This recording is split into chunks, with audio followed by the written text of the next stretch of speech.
திருமங்கலம் ஃபார்முலாவை கையில் எடுத்தாரா மு.க. ஸ்டாலின்? இது சட்டப்பிரிவு 123 படி மோசடி. உச்சநீதிமன்றத்தில் கேட்கப்பட்ட அதிரடி கேள்விகள். நீதிபதி ஜே.கே. மகேஸ்வரி, வழக்கறிஞர் கபில் சிபலுக்கிடையே நடந்த பரபரப்பு விவாதம். வணக்கம் நண்பர்களே. திமுக என்றாலே ஊழல் கட்சிதான். தேர்தல் வந்தால் போலி வாக்குகள், ஓட்டுக்கு பணம் கொடுத்துதான் இவர்கள் வெற்றி பெறுவார்கள். அந்த வகையில் முதலமைச்சர் மு.க. ஸ்டாலின் கடந்த 2011ஆம் ஆண்டில் கொளத்தூர் தொகுதியில் போட்டியிட்ட போது ஏகப்பட்ட மோசடி செய்ததாக அவர் மீது தொடரப்பட்ட வழக்கு விசாரணை கடந்த சில தினங்களாக உச்சநீதிமன்றத்தில் நடைபெற்று வருகிறது. இந்த வழக்கின் விசாரணை நேற்று நீதிபதிகள் ஜே.கே. மகேஸ்வரி, விஜய் பிஸ்னோய் அமர்வில் நடைபெற்றது. அப்போது திமுக சார்பில் மூத்த வழக்கறிஞர் கபில் சிபல் ஆஜராகி வாதாடினார். ஏற்கனவே இந்த வழக்கு விசாரணையின் போது 1.80 கோடி அளவு மு.க. ஸ்டாலின் தரப்பினர் வாக்காளர்களுக்கு கொடுப்பதற்காக எடுத்துச் சென்றார்கள். அதோடு மகளிர் குழுவை சார்ந்த பெண்களும் வாக்காளர்களுக்கு பணம் எடுத்துச் சென்ற போது பிடிபட்டார்கள் என்பது உள்ளிட்ட பல ஆதாரங்களை மு.க. ஸ்டாலினை எதிர்த்து கொளத்தூர் தொகுதியில் போட்டியிட்ட அதிமுகவைச் சேர்ந்த சைதை துரைசாமியின் வழக்கறிஞர் பட்டியல் போட்டார். ஆனால் அவர் சொன்ன அனைத்து ஆதாரங்களையும் கேட்ட நீதிபதிகள், நீங்கள் சொல்லும் அந்த பணம் வாக்காளர்களுக்கு கொடுப்பதற்காக மு.க. ஸ்டாலினிடத்தில் இருந்து நேரடியாக எடுத்துச் செல்லப்பட்டதா? அதற்கான ஆதாரம் உங்களிடத்தில் உள்ளதா என்று கேள்வி எழுப்பியுள்ளார்கள். அதற்கு சைதை துரைசாமியின் வழக்கறிஞர், இந்த வழக்கில் பொதுமக்களிடம் பணம் விநியோகிக்குமாறு திமுகவினர் கூறியது மற்றும் போட்டோக்கள், வீடியோக்கள் டிஜிட்டல் ஆதாரமாக உள்ளன என்று தெரிவித்திருக்கிறார். அதற்கு நீதிபதி ஜே.கே. மகேஸ்வரி, டிஜிட்டல் தரவுகளின் உண்மைத்தன்மை இந்திய சட்டம் 65(b)ன் கீழ் அங்கீகரிக்கப்பட்டுள்ளதா, இது சந்தேகத்திற்கு அப்பாற்பட்டதா என்பதை நீதிமன்றம் விசாரிக்கும் என்று கூறிய போது, 2011ஆம் ஆண்டில் மு.க. ஸ்டாலின் துணை முதலமைச்சராக இருந்தார். அதனால் அவருக்கு ஆதரவாக தேர்தல் அதிகாரிகளும் மாநகராட்சி அதிகாரிகளும் செயல்பட்டார்கள். அதன் காரணமாகவே வாக்காளர்களுக்கு திமுகவினர் நேரடியாக பணம் கொடுத்த போதும் அவர்கள் மீது காவல்துறையினர் நடவடிக்கை எடுக்கவில்லை.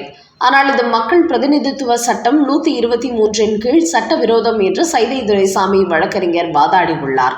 ஆனால் இதற்கு திமுக சார்பில் ஆஜரான மூத்த வழக்கறிஞர் கபில் சிபல் கடுமையான எதிர்வாதம் செய்துள்ளார். இது அனைத்துமே ஜோடிக்கப்பட்ட விஷயங்களாக உள்ளது. இந்த பணத்தை மு.க. ஸ்டாலின் தரப்பினர் மக்களுக்கு கொடுத்தார்கள் என்பதற்கு என்ன ஆதாரம் உள்ளது?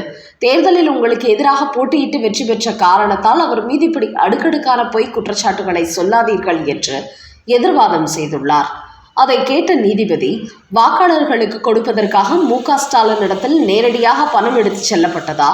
உங்களிடத்தில் அது குறித்து ஏதேனும் ஆதாரம் உள்ளதா என்று கேட்டுள்ளார். அதற்கு சைதை துரைசாமியின் வழக்கறிஞர், நேரடியாக அவர் பணம் கொடுத்ததற்கான ஆதாரம் இல்லை. ஆனால் அவரது கட்சியினர் தான் அந்த பணத்தை கொண்டு சென்றார்கள். அதற்கான ஆதாரம் உள்ளது என்று கூறியுள்ளார்.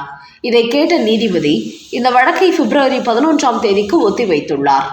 மேலும் இந்த கொளத்தூர் வழக்கை பொறுத்தவரை சென்னை உயர்நீதிமன்றத்தில் நடந்தபோது சைதை துரைசாமி தரப்பு சொன்ன குற்றச்சாட்டுகளில் சரியான ஆதாரம் இல்லை என்று சொல்லி தள்ளுபடி செய்தார்கள்.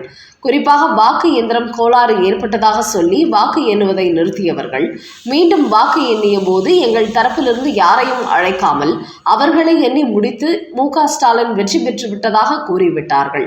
இது திட்டமிட்ட சதி.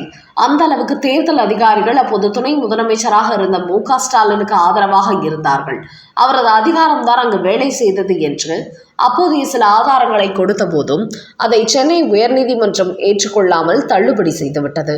இந்த நிலையில்தான் இந்த வழக்கை உச்சநீதிமன்றத்தில் சைதை துரைசாமி மேல்முறையீடு செய்து வருகிறார் என்பது குறிப்பிடத்தக்கது. குறிப்பாக இந்த வழக்கில் ஆரம்பத்திலிருந்தே திருமங்கலம் ஃபார்முலாவை போல திமுக தரப்பு பணம் விநியோகித்தது என்று சைதை துரைசாமியின் வழக்கறிஞர் வாதிட்டு வந்துள்ளார். சந்தேகத்திற்கு இடமில்லாத வண்டிகளிலிருந்து பணம் பெட்டி பெட்டியாக கொண்டு வந்து இறக்கப்பட்டிருக்கிறது. அதனால் கொளத்தூரில் நடைபெற்றது ஜனநாயகத்திற்கு விரோதமான தேர்தல் என்று சென்னை உயர்நீதிமன்றத்தில் சொன்னது போல்தான் உச்சநீதிமன்றத்திலும் திருமங்கலம் ஃபார்முலா மூலம் திமுக ரகசியமான முறையில் பட்டுவாடா செய்து ஓட்டுகளை வாங்கினார்கள் என்று தெரிவித்த போது அதற்கான போதிய ஆதாரங்கள் கொடுக்கப்படவில்லை என்று கூறியுள்ளார்கள். இதற்கெல்லாம் மேலாக சென்னை உயர்நீதிமன்ற நீதிபதிகள் இந்த வழக்கில் சொன்ன ஒரு கருத்து அப்போது கடுமையான விவாதங்களை ஏற்படுத்தியது. அதாவது வாக்காளர்களுக்கு மு.க. ஸ்டாலின் நேரடியாக பணம் கொடுத்தாரா, அதற்கான ஆதாரம் உள்ளதா என்று கேட்டிருந்தார்கள். இதற்கு எந்த வேட்பாளராவது பொதுமக்களை நேரில் சந்தித்து பணம் கொடுப்பார்களா?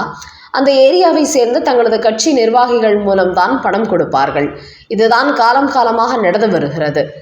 ஆனால் சென்னை உயர்நீதிமன்றம் நீதிபதியோ மு.க.ஸ்டாலின் வாக்காளர்களுக்கு நேரில் பணம் கொடுத்தாரா, அதற்கான ஆதாரம் உள்ளதா என்று கேட்ட கேள்வி குழந்தைத்தனமாக உள்ளது என்று அப்போது பலரும் கடுமையாக விமர்சித்தார்கள் என்பது குறிப்பிடத்தக்கது. அடுத்த செய்தி. டெல்லியில் ப. சிதம்பரம் செய்த சம்பவம், பல்டி அடித்த ராகுல் காந்தி. கடும் அதிர்ச்சியில் விஜய். நடிகர் விஜய் தமிழக வெற்றி கழகத்தை தொடங்கியதிலிருந்தே மாற்றுக் கட்சிகளை தனது கூட்டணிக்கு இழுக்க வேண்டும் என்பதற்காக ஆட்சி அதிகாரத்தில் பங்கு என்று வெளிப்படையாகவே அறிவித்து வந்தார். இதனால் அந்த கூட்டணியில் இணைந்தால் ஆட்சி அதிகாரத்தில் பங்கு பெறலாம் என்று சில சிறிய கட்சிகள் நினைத்த போதும் விஜயினால் அந்த அளவுக்கு ஓட்டுகளை பெற முடியுமா, அரசியலுக்கு புதிய வரவான அவரை நம்பி நாம் எப்படி அந்த கூட்டணியில் இணைவது என்று பலரும் தயங்கி நின்றார்கள். இந்த நேரத்தில் தான் திமுகவில் தங்களுக்கு ஆட்சி அதிகாரத்தில் பங்கு தர மு.க.ஸ்டாலின் மறுத்ததால் எங்களுடைய கோரிக்கைக்கு உடன்படவில்லை என்றால் விஜய் கூட்டணிக்கு சென்று விடுவோம் என்பது போன்ற காங்கிரஸ் கட்சியின் நிர்வாகிகள் மு.க.ஸ்டாலினுக்கு நேரடியாகவே மிரட்டல் விடுத்து வந்தார்கள். இந்த விவகாரம் டெல்லி காங்கிரஸ் மேலிடத்துக்கு சென்றபோது ப. சிதம்பரம் அந்த மீட்டிங்கில் கலந்து கொண்டார். அப்போது திமுக கூட்டணியில் இருப்பதுதான் நமக்கு பாதுகாப்பு, விஜய் போன்ற புதியவர்களை நம்பி தேசிய கட்சியான நாம் செல்வது தற்கொலை செய்து கொள்வதற்கு சமம். அதனால் அவரது வாக்கு வங்கி என்ன, அவரது அரசியல் என்ன என்பது தெரியாமல் அந்த கூட்டணிக்கு நாம் செல்லக்கூடாது. அதோடு இப்போது வரை விஜய் மீடியாக்களை கூட சந்தித்தது கிடையாது. இளைஞர்களை நம்பி அந்த கட்சியை நடத்தி கொண்டிருக்கிறார். அதனால் அவசரப்பட்டு திமுக கூட்டணியை முறித்து கொள்ள வேண்டாம், விஜய் கட்சியில் இணைவதை நிறுத்திக் கொள்ளுங்கள் என்று ராகுல் காந்தியிடம் நேரடியாகவே கருத்து கூறியிருக்கிறார் ப. சிதம்பரம். அதன் பிறகுதான் விஜய் கட்சி திமுகவிடம் அதிக தொகுதிகள் கேட்பதற்கு பயன்படுத்திக் கொள்வோம், மற்றபடி திமுக கூட்டணியிலிருந்து வெளியேறி விஜய் கூட்டணிக்கு செல்ல வேண்டாம், அதோடு அவருடன் நட்பு மட்டும் வைத்துக் கொள்ளுங்கள், ஒருவேளை 2026 சட்டமன்ற தேர்தலில் அவர் அதிகப்படியான ஓட்டுகள் பெற்றால் எதிர்காலத்தில் அவரை பயன்படுத்திக் கொள்ளலாம் என்று காங்கிரஸ் கட்சியினரிடம் கூறியுள்ளாராம் ராகுல் காந்தி.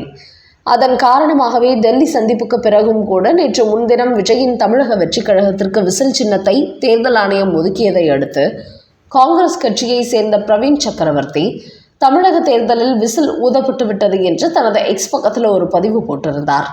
அந்த அளவுக்கு மு.க.ஸ்டாலினை அவ்வப்போது சீண்ட வேண்டும் என்பதற்காகவே காங்கிரஸ் கட்சியினர் தமிழக வெற்றி கழகம் குறித்து அவ்வப்போது இதுபோன்ற கருத்துக்களை வெளியிட்டு வருகிறார்கள்.